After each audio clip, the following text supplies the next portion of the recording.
We are recording right now. Welcome to SportsBeat KC, the Kansas City Star's daily sports podcast, sponsored by Big O Tires. It's Friday, October 11th, and I'm your host, Blair Kerkhoff. College Football Friday is here. Mizzou returns to SEC play against Ole Miss. And star columnist Vahe Gregorian stops by to talk about the Tigers. He surprised me with a stat. Kansas State and Kansas do not play this weekend, but it's not a bye week for Kellis, Robinett, and Jesse Newell. They join us to talk Wildcats and Jayhawks. KU has a new offensive coordinator, by the way. We talk about that with Jesse. Later, Sporting Kansas City season is over, earlier than expected given the expectations entering this season. Sam McDowell, who covered Sporting for most of the year, stopped by the studio to discuss what went wrong, what went right, but mostly wrong for Sporting KC this season. Vahe Gregorian, star columnist, was at Columbia earlier this week for a column that I really enjoyed. And we're recording this on Wednesday afternoon, even though it's Friday. We're recording this on Wednesday afternoon. And Vahe, you came up with a stat before we came into the podcast studio that made me stop in my tracks because I had to think about it for a second and said, gosh darn, you're right. That over the last 25 games, Missouri is 18-7. You know, outside of the usual suspects, Alabama, Clemson, Oklahoma, Ohio State, I imagine there aren't 20 teams in the country that are 18-7 over the last 25 games dating to last year. And maybe, 25? We're looking at the previous 2 years. As ever, your imagination is fertile and on target. The record of 18-7 in the last 25 games is fourth best among SEC schools, and I believe, there it is, ninth best among Power 5 schools. How about that? So that's pretty good. That's very good, and I don't think that there is a perception that it's been that good for Missouri for a few reasons, right? The success in 2018 came in the second half of the year after some real gut-wrenching losses. I never can forget the Kentucky game. And then, of course, this year's season opener against Wyoming, which was such a disappointing loss. But Tigers haven't lost since then. They play Ole Miss Saturday night, 6 o'clock, SEC game number 2, right? They already beat South Carolina at home, and Ole Miss is the second SEC opponent. They've wrapped up non-conference games. Missouri got some bad news this week, though. Wasn't this week. They got it last Saturday in the Troy game with the loss of Cale Garrett. What a terrible loss for the Tigers. It is a terrible loss, and it is that rare guy that is, maybe spiritual is the wrong word, but some kind of emotional leader and, the voice of the defense, and who happens to lead the SEC in tackling and the nation in defensive touchdowns with 3. It won in each of the last 3 games. Which is remarkable and ties into another really remarkable stat. The last 4 games, Missouri's defense has scored 35 points. Opposing offenses have scored 31. Missouri's defense has outscored the opposition 35-31 since the Wyoming game. Yeah, so this is what we expected when Barry Odom became the head coach. A little bit of that. That's exactly right. And look, we'll see the proof as we go, right? But I think you can make a reasonable case right now, entering this game, that the will of Barry Odom, whatever the culture of Barry Odom, whatever is basically taking, right? We're about where you are when you're program building. 3, 4, 5 years, it's all your own recruits. Your vision permeates a little more all the time. If in fact you're an effective communicator, which I think Barry has only become more and more so. I'm quite impressed with Barry's demeanor at press conferences, Barry's, which I assume translates to his ability to reach his players. Communication, right? And so it's communication I think he's quite earnest, and I like his energy. I've seen in the last 2 years particularly, Barry just, to me anyway, get more comfortable in his own skin, more trust around him, and I think it's all manifesting what we see on the field. Now, Barry used this term earlier in the week, and it stayed with me. That's great. We're 4-1, et cetera, et cetera. We're 3.5 hours away from being fools and not having any idea what we're doing. I love that line. It was a great line. And I was like, yeah. He's absolutely right. That's true. In fact, get that lead going for whoever's writing the game. No, I'm teasing. But it's a great way to look at it. And I think coaches constantly have to find ways to keep good teams on track, right, and find ways to lift struggling teams out of it. I think this is Barry's new challenge: how to keep a good team on track. What apparently is, I think, a really stout and good defense. It hurts, obviously, to lose Cale Garrett, but I don't think he's the only reason the defense has been good. Yeah, I mean, he's certainly a heart and soul guy, which is what Barry Odom called him this week. I'll tell you what, the news from Saturday with the victory over Troy could have been doubly worse. If Kelly Bryant's injury proved to be more serious. Now, like again, we're recording this late Wednesday afternoon. Maybe some news will have occurred in the next 48 hours or so, but all signs indicate that he's going to be okay with the knee injury. Yeah, that's what everything seemed to be. He used the term 90% as of Tuesday. He was full go. I'd be rather astonished if anything changes that says he can't go. What's really interesting about the Missouri offense is they've won these last 4 games in such runaway fashion that second halves they've actually been pretty limited. In fact, Derek Dooley, offensive coordinator, spoke a little bit about this, about the complexity of being up 42-3 or 7, whatever it was at halftime, when you want to get Kelly's backup, Tyrone Power, in there and get him some action, but you're holding back. It's because the higher calling for them was not run up the score on Troy, and I appreciate that. And but part of the reason I bring that up is that Derek also used the term that suggesting that the offense was a little bit under wraps. We're just kind of running clock for a lot of these last few games. So I don't know if that means there's plenty of stuff to see that they haven't uncorked yet. I like Bryant here. I think he's demonstrably gotten more comfortable with the offense for a guy who threw for, I think, 400 yards in his first game, but made some big mistakes. Right. But I don't know what he's fully capable of yet. Well, we will know more about this offense. I don't think the offense is going to feel as comfortable in the next several games, or the rest of the season, in fact, as it has in the past few weeks. With the non-conference schedule now completed, Ole Miss in Columbia on Saturday, and then it's just a series of, it's all SEC from here on in.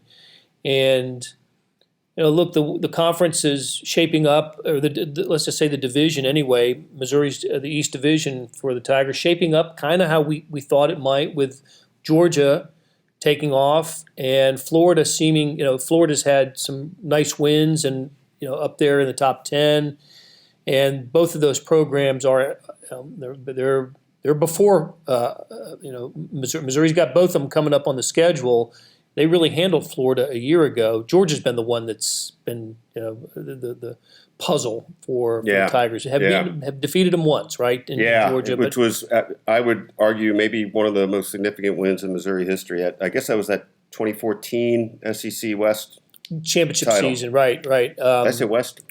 I mean West? East Division. They played for the SEC title that year. They won it. It won it between the hedges, as I recall. Yeah, it was an amazing game. I think the one moment you saw Dorial Green Beckham, maybe not the one moment, but a moment. A moment for him. But look, as you look at the schedule, just sort of pertaining to what you said, I think you said this a couple weeks ago, and I think it still holds true. I don't know do you know what the odds makers have done with this game? I don't. I'm sorry. But I think Missouri's favored. As you talk, I'll keep talking. I can do that. I will get it. But I think if we just had to base it on where Missouri is to now, you would favor Missouri in all but two of its remaining games. Those being at Georgia and Florida. Right. And I think this is an interesting way to look at this, if I say so myself. We ought to expect Missouri to be 9-3 if it's making good on where it is, and that 10-2 should not be out of the question. Well, 10-2 would require a victory we're not expecting. Right, which would mean probably Florida at home. I suppose at Georgia is the least likely, but I'd sure like to see Missouri go into that game on riding whatever it would be, a 6-7 game winning streak, and playing to capacity. I think that'd be an awfully enticing game. 12-point favorite. The Tigers are 12-point favorite, which I think is a little high. Might be, especially if there's a little hobble to Kelly Bryant. Yeah, and Barry Odom used this number earlier in the week. I've not had a chance to independently verify it, but he said that Ole Miss is running for 310 yards a game in SEC play. Okay. That seems like some pretty serious yards per game in SEC play. And interestingly enough, they're only averaging 234 overall, so maybe we don't have their non-conference thing in front of us. At least I don't, but you, the guru, again, you so quickly able to cue you up for these things, meaning I'm making up for my lack of preparation.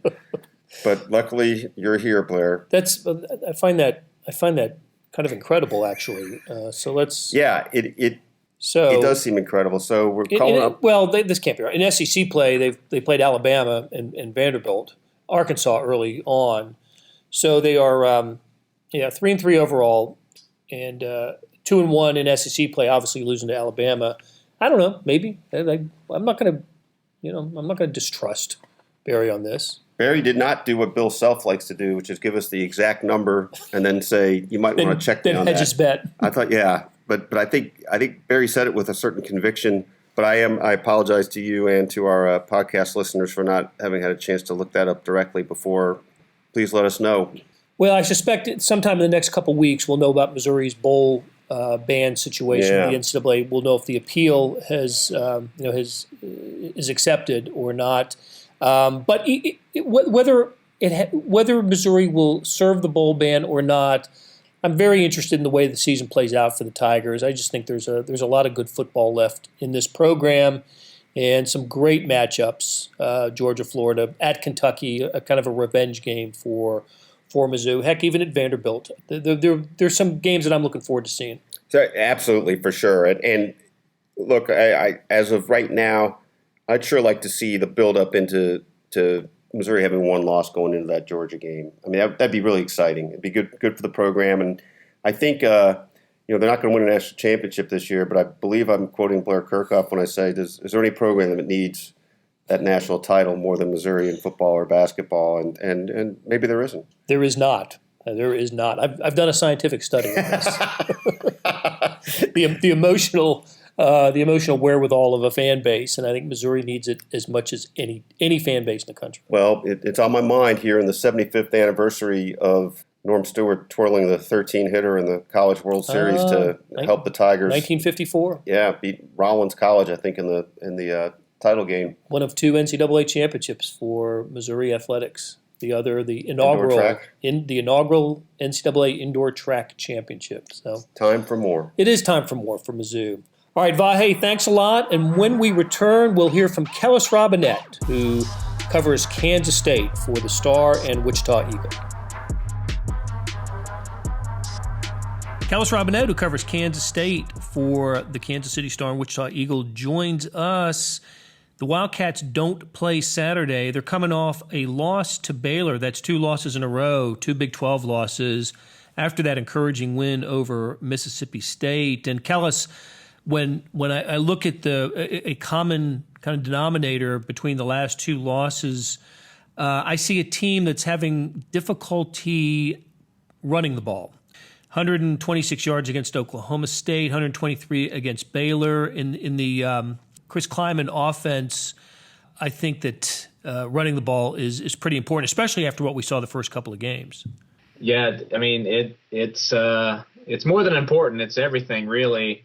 If you watched his North Dakota State teams at all, they did throw it some. They've had great quarterbacks there with Carson Wentz and Easton Stick. But what made them great is when they threw the ball, defenses were so concerned about the run or so off kilter that the guys they were throwing to were wide open. And it was really easy for them. And that's what happened in the first 2 games when they did run the ball effectively and they won the line of scrimmage and they made things easy for Skylar Thompson. He looked great, was completing around 70% of his passes. Pro Football Focus had him as the top-graded quarterback in all of college football.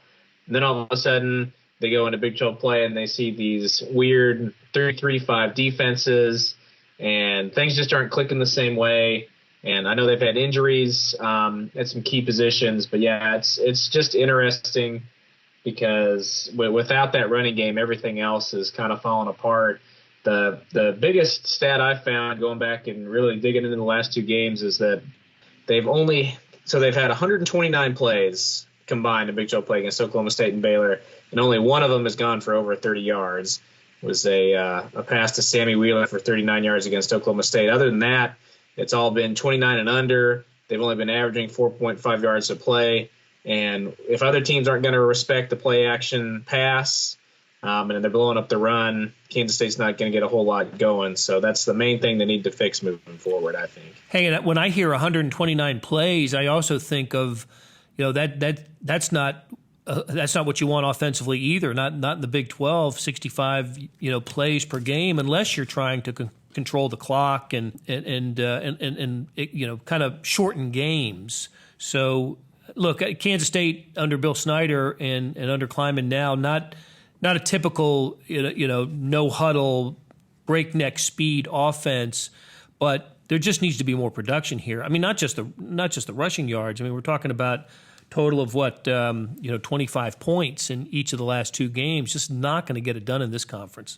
No, it really isn't. And the defense has actually played okay. I mean, you can certainly always ask for more. They've had at times when they've missed tackles, and they had their cornerbacks took some bad angles and bit on some stuff last week that wasn't great. But at the same time, you hold Oklahoma State to 26 points on the road.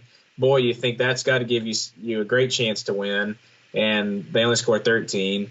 Baylor, hold them to 31 most of the time you think, okay, that should be enough to keep the offense in the game. But both times Kansas State didn't come really all that close at all. So, I mean, I know Chris Kleiman and those guys will point to the defense just as much as the offense. But from where I'm sitting, they got to find ways to be more effective on offense. That's the big thing I've found. In this conference, as much as teams are starting to come around and play a little bit more defense, you've got to put up at least 30 a game, and they're just not all that close right now. Okay, hey, let's switch gears quickly. We're at the doorstep of basketball season. Teams have started practicing, and media days are upon us. I know Kansas State's is next week, and then the Big 12's is the week after that. But there's an opportunity to make some news before media days in the recruiting world. There's a prospect out of St. Louis, Davian Bradford. I hope I'm pronouncing his first name right, who has got Kansas State listed as a finalist. Interestingly enough, Missouri is also on that list of finalists. It might come down to those two schools. What do you know about Davian Bradford, and what kind of get would this be if Kansas State or Missouri was able to land him? Well, both teams would love to have him. He's a center out of St. Louis, like you said, 7 feet tall. He plays for MoKan Elite, the AAU team in Kansas City that is really, really good. So both teams would absolutely love to have this guy. He's got 17 offers: Arizona State, Illinois, Iowa, Nebraska, Oklahoma State. They're all involved. So, I mean, this is honestly the type of player that neither one of those schools have gotten really all that often. They've got Rivals has him as the number 18 ranked player in the country. He visited both Kansas State and Missouri. There are a handful of schools involved, but I think it's going to come down to those two. And specifically, if Kansas State could get him, then Bruce Weber could really, drink a beverage of his choice on early signing day, because he would have done, I don't think there's even a probably about it, the best job recruiting that he's done since he got at Kansas State. He's got three players lined up right now for this class, all of which are top 150 Rivals players. 2 are 4-star guys, and another is a 3-star guy. And interestingly, the 3-star player, Luke Kasuke, is also from St. Louis. He plays on the same AAU team as Davian Bradford. So that would be, a great 1-2 punch right there. And the only thing they're really lacking right now is a big man. They've got Nigel Pack and Selton Miguel, who are both guards and wing guys. That's got the makings of, his best class, but if you could add a big man to it, it's a slam dunk. So definitely keep an eye on that. He's announcing at 5 o'clock on Friday. Hey, and so St. Louis has had a presence on the Kansas State roster under Weber, and not a coincidence that there is Weber's a Midwestern guy, and he's and assistant coaches know that part of the Midwest well. So it wouldn't be a shock to land a St. Louis guy over Missouri, which, by the way, is just lost a St. Louis area guy in Caleb Love, who committed to North Carolina recently. So, beating a Missouri, if it comes down to those two in Missouri's backyard, would not be an unusual circumstance. No, and Chris Lowry, their associate head coach, has really been the ringleader in all those things. He's got good ties there, and he got Xavier Sneed out of St. Louis, Shania Williams out of St. Louis. If you go back to their first recruiting class here with Bruce Weber, DJ Johnson from St. Louis. So that's been actually one of their very best recruiting grounds. It seems like every year Chris Lowry's going out there making sure they've got good ties to all the players out there. And I guess what makes this, a special deal is just that both him and Lucas Supke, the other guy I mentioned earlier, they're from St. Louis, play for Kansas City AAU team. They got the whole state covered. All right, Kellis, thanks a lot. And when we return, Jesse Newell, who covers Kansas for the Star and Wichita Eagle, will join us and tell us about the Jayhawks' new offensive coordinator. Jesse Newell, who covers KU for the Star and the Wichita Eagle, is with us. Jesse, even though the Jayhawks don't play this weekend, there is some news on the football front. KU's got a new offensive coordinator.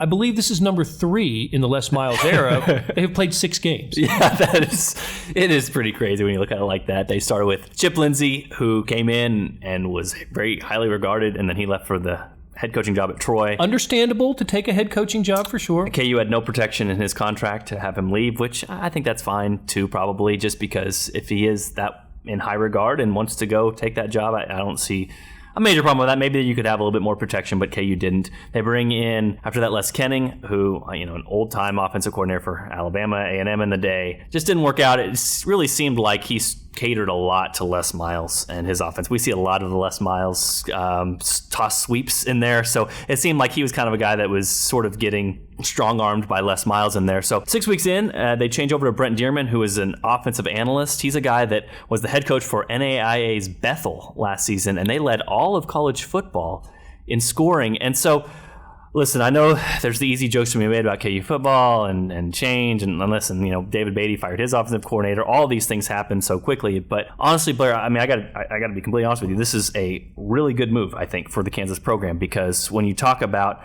what has been the most successful for them this year against Boston College in that 48-point game, they ran a lot of run-pass option plays. Brent Dearman is sort of considered the guru of a run-pass option. A lot of those plays, Carter Stanley came out and said that they were put in the playbook by Brent Dearman, and so he's a young, innovative mind. It seems like KU's best success has come with him kind of pitching into the offense, and as long as Les Miles can sort of stay out of the way and let a guy who does things that maybe he isn't as comfortable with in the offense, I think this could be a very positive development for the Jayhawks. Will we think that will happen? Will Les Miles allow him to do his thing? That's the million-dollar question. And seriously, once KU beat Boston College, you sort of saw a higher ceiling for them, because, hey, if they go to this, and not to mention Carter Stanley is a guy who ran the run-pass option in high school, very comfortable with it. Every time we talk to him, he talks about those sorts of plays and how he likes doing them. After that, you thought, man, if KU can score 48 against Boston College on the road, what's the potential down the line? But what you saw the next 3 games, and actually KU brought a little bit of the RPO back the last game against Oklahoma, but the next 2 games were basically back to the old school I formation offense. And listen, is there a place for it? Maybe. Maybe you get to goal line setting and you can use it, or maybe there's a certain opponent where you just think, hey, this really will work against them, and you use it a little bit at a time. But I think for this to work fully, Les Miles has to give up the fact that he is going to be considered this bright offensive mind and just be very content with being the CEO of the Kansas football program. And I know we talked about this a couple weeks ago, Blair, when KU beat Boston College. How much fun is that in the locker room? When you're celebrating that victory, and these kids that haven't won, they did win, and you're getting calls from SI does a story on you, and USA Today does a story on you.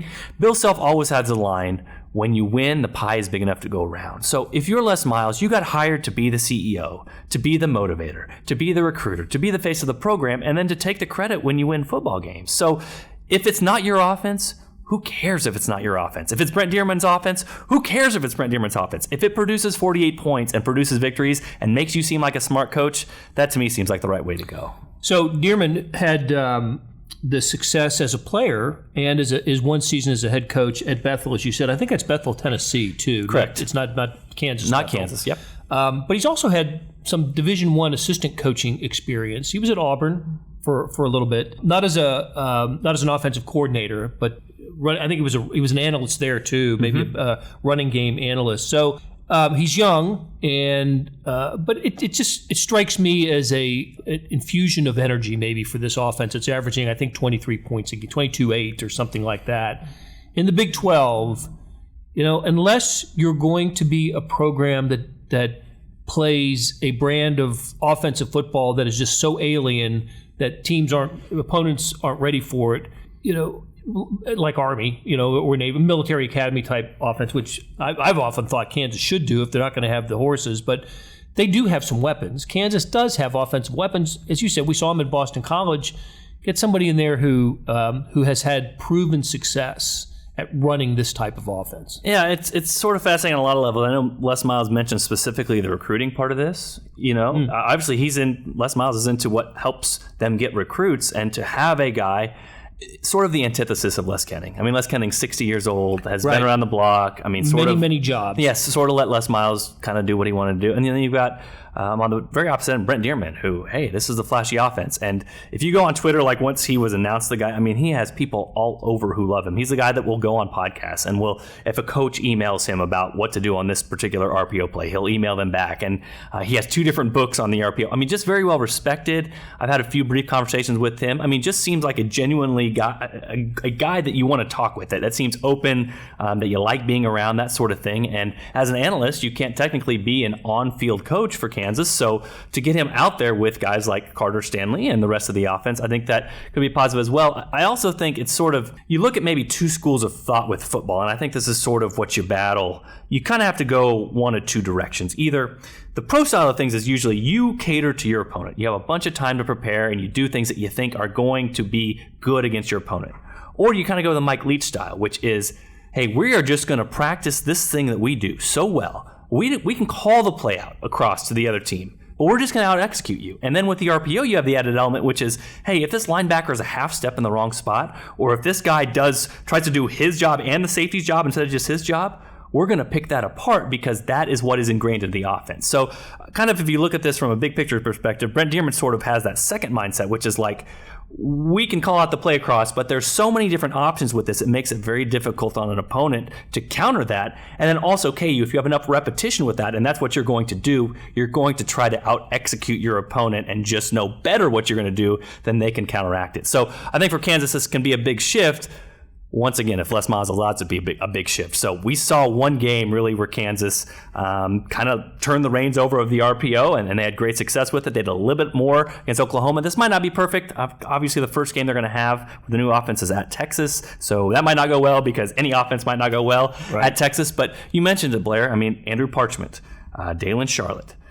You go back to Puka Williams. They have some pieces. They've got some pieces that you should be able to work with. And for Les Miles to make this change midway through the season when he didn't have to, I think it's an encouraging sign. I think it's the right timing. I think it's the right move. I think it's the right guy to get in here because Brent Dearman probably would have been an offensive coordinator for some other Division I program if you did not hire him. Good point. So I think all these things are a positive if Les Miles gets out of the way. And so that's kind of the last 6 weeks. So we'll know if Les Miles continues to run those power toss sweeps. If that happens, then Brent Dearman isn't getting the offense. And if he's not getting the offense, then a lot of things probably won't improve for KU football. And he won't be here. All right, Jesse, thanks a lot. We will talk to you again next week. Sounds good, Blair. When we return, Sam McDowell joins me to review the unexpectedly disappointing season from Sporting KC and where the organization might go from here personnel-wise. When it comes to saving big on tires, do the math at Big O Tires. Start by saving $100 instantly on sets of 4 Big O brand tires with paid installation purchase. Then receive an additional $50 by mail-in rebate on qualifying purchases using your Big O Tires credit card. Add it all up, and you can save as much as $150. The tires you need, the savings you want. Only at Big O Tires, the team you trust. Hurry, sale ends October 13th. For the location nearest you, go to bigotires.com. Hey, it's Blair. Hey, we have a special subscription offer for SportsBeat KC listeners, unlimited digital access to the Kansas City Star's award-winning sports coverage. Sign up now for 1 year of Sports Pass for access to all the sports news, features, and columns we have to offer. And it's only $30. That's a 40% savings off our regular rate. For your convenience, your subscription will automatically renew after the initial term at $50 unless you tell us to cancel. A lot of subscription services won't tell you that. They'll just sneak it on there. We just told you. Your subscription helps support the sports coverage of kansascity.com and the Kansas City Star. Please visit kansascity.com/SportsBeatKC offer to get this special offer. And as always, thanks for listening. Sam McDowell is here. Sam covers the Chiefs now, but spent most of the season and most of the last few years covering Sporting Kansas City. So who better to talk about SKC and wrap up their season than Sam McDowell? Sam, any other time in the last decade, if we're wrapping up Sporting Kansas City season, we're talking about either a cup victory or a playoff loss, and not doing it in early October. And we're not doing it the first week in October. You're absolutely right. Which says something about Sporting Kansas City's season. Let me just quickly run down the final numbers. They finished 10-16-8, 11th in the West. First time they didn't qualify for the playoffs since, I believe, 2010. So it has been a great decade. Yeah, 8 straight years. Yeah, great decade for Sporting Kansas City. The most consistent winner on the professional Major League Kansas City sporting scene, but not this year for Sporting Kansas City. Let's briefly touch on what went wrong for SKC, and then we'll get into what we're going to see different next year. What went wrong for Sporting Kansas City this year? To me, I still trace back to a series that you and I have talked about before, which is that Champions League series.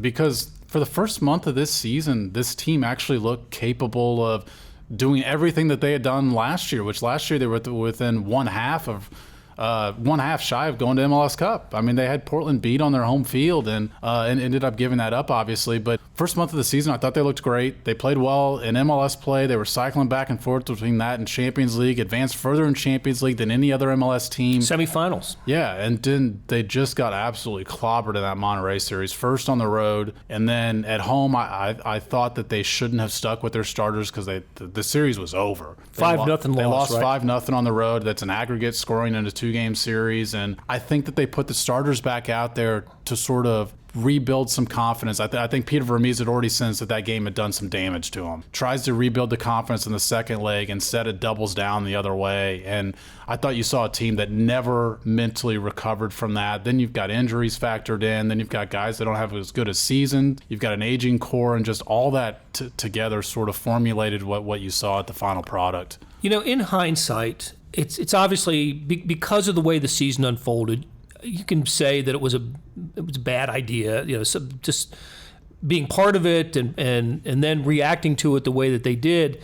In the moment, I loved it. It was an opportunity for this organization and the league. The league as a whole. That's an important aspect. I mean, I haven't heard this directly, but certainly the league wanted Sporting Kansas City as the last remaining team to put its best foot forward in that Champions League competition. But I just think it doomed the rest of the season. They had too much going on at once, and just it's crazy the way that schedule factors in the first place, that you're playing it so early in the year.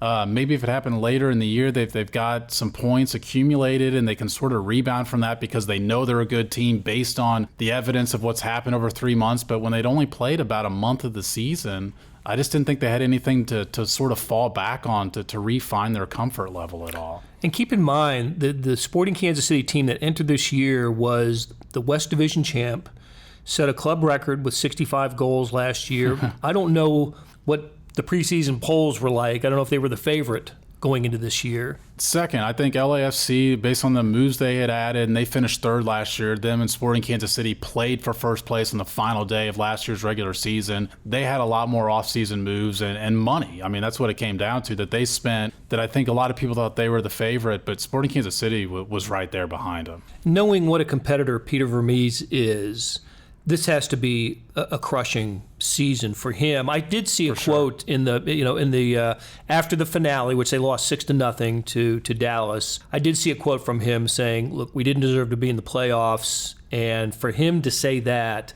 I didn't know if I'd ever see something like that. But he was optimistic, even toward the end of the season when they. Was it the recent game where they had the early 2-0 lead at home? Against Colorado, yeah. And ended up losing 3-2. Matt Beasler got ejected in that game because he picked up 2 yellow cards, and then sudden. There were so many games like that this year, though, to where you sort of did the math in your head going into the game, like, oh, if you can get 3 here, you might be able to get yourself back into it. I certainly remember a home match against FC Dallas when FC Dallas was holding on to that last playoff spot. I think Sporting was maybe 4 or 5 points behind. Similar situation against Real Salt Lake in, I want to say, late August. And then that Colorado match, you felt like you had to win them all at that point. But still, I thought there were 3 matches all on your home field to where you felt like if you get 3 points, you might feel like you're back in this thing, you got a chance. And just, it was so bizarre the way all 3 of those unfolded. Salt Lake, they had a lead. Right. Dallas, I felt like they never showed up for a game that they should have been as motivated for as any they had all season. In that Colorado game, a bad Colorado team, you're up 2 goals and you get a player sent off. I mean, it was just sort of the snowball effect on this team all year long. So they go into the last game. There's nothing on the line for Sporting. So 4 homegrown players in the lineup for Sporting in that final game. Interesting lineup call. Yeah. I actually think that there was actually quite a bit on the line, though, because and I think it's something you and I will get to. I think a lot of guys were applying for jobs in that match.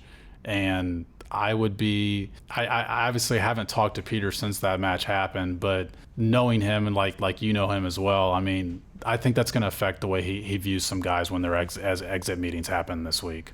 Let's talk about that. Let's talk about the prospective changes for Sporting Kansas City, maybe in terms of a roster makeover as dramatic as any that we've seen in the last decade since they've started this run? I think that's fair to predict. This team's gone through a lot of changes every offseason, and relative to what you see in some other sports, I think, especially with the local teams here. But there's always been that core backbone of the team, the guys that you can sort of rattle off that have been here forever, part of all 4 of their trophies that they've won with Matt Beasler, Seth Sinovic, Roger Espinoza left for a couple of years in Europe, but I still consider him part of that core group, and then Graham Zusi. And in this later adaptation, Tim Milia's been part of that. Benny Fellaber has been back here and part of that. And I think that based on the age of those guys and the performance you saw this season, that core is not going to be the same core. And I don't know which guys that's not going to include, but it's not going to include all those guys I just mentioned. I'd be so shocked if all of those guys are back in Sporting Kansas City uniforms next year. Well, in terms of age, how many are 30-ish? All those guys I just listed are at least 32. They'll be 33 at some point next year. Which is, look, in pro athlete years, in most sports, kind of beyond your peak. It is. Goalies, we see a little bit with goalkeepers in soccer that they're kind of, I mean, Nick Raimondo and Tim Howard, if not 40, they're close to it, and it's their last year in MLS this year. So you can play deeper as a goalkeeper, but where age comes into play in all sports is the speed. Mm-hmm. And this is a sport where you need speed, and it's a team that so glaringly lacked it all year long. Okay, so how about on the staff? What any prospective changes there? No, I mean, talked to ownership this week, and the staff's going to be back. Now, they did have a change midseason, and their fitness coach with Mateus Manuel, they moved on from him as an interim guy. They hired Joey Hedrick, and he's going to be the full-time guy.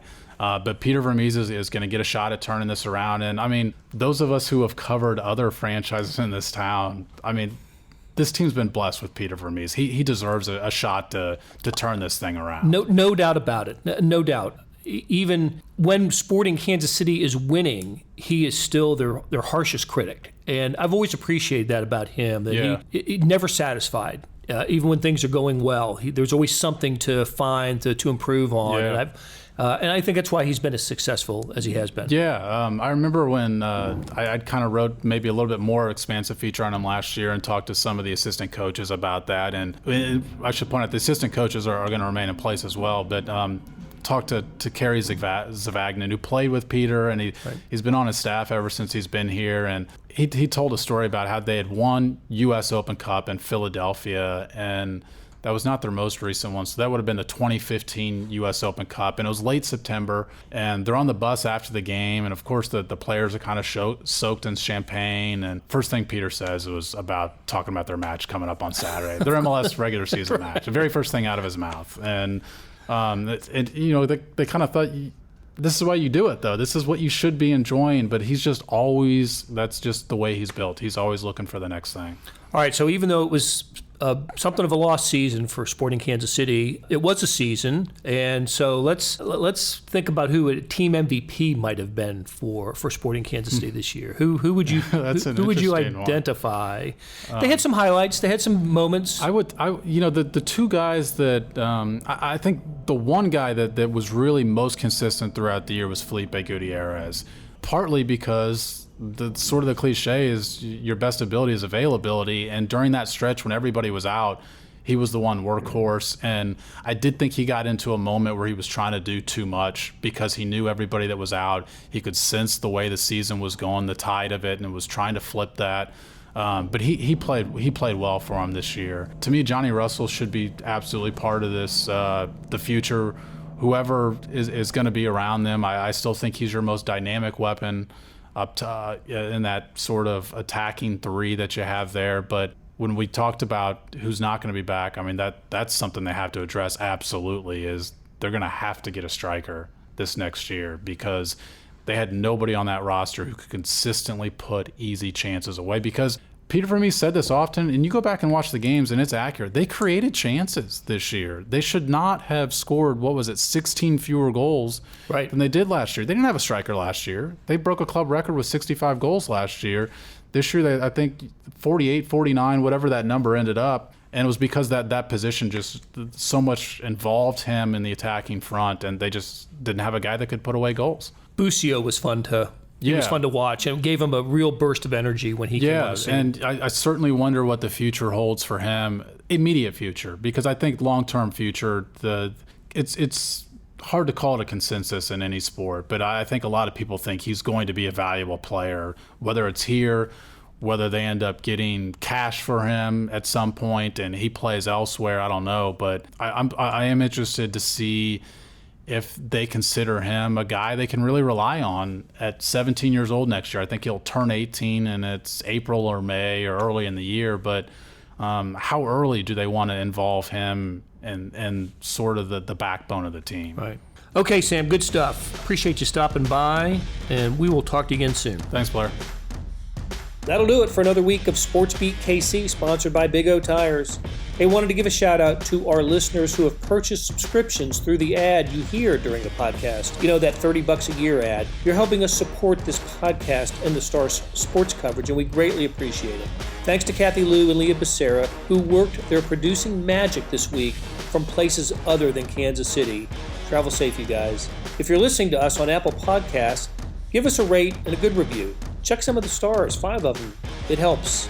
Hey, we'll be back next week to talk sports in Kansas City, starting with Monday's show reviewing the Chiefs game against the Houston Texans.